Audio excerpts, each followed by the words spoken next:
Heroes అని general గా ఎవరినంటాం?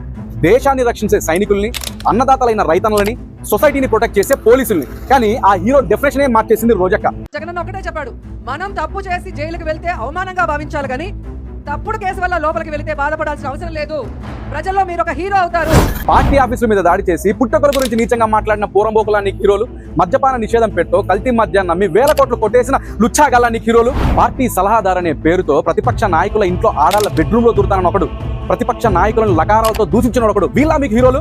అటవీ శాఖను అడ్డు పెట్టుకుని అడవులు దోచుకున్న భూబకాసురులు, జగనన్న కాలనీల పేరుతో 100 కోట్లు లూటీ చేసిన లఫ్ట్ గల్లు, వీళ్ళ మీకు హీరోలు.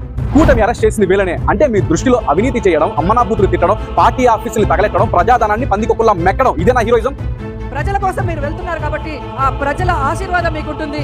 ప్రజల కోసం జైలుకు పోయిండ్రు అంటారు మేడం గారు. కూటమి అరెస్ట్ చేసింది ప్రజా పోరాటాలు చేసిన సంఘ సంస్కర్తలను కాదు, సంఘాన్ని సంకనాకించడానికి కంకణం కట్టుకున్న నీచ్ కమినే గాళ్ళని. Point should be underline.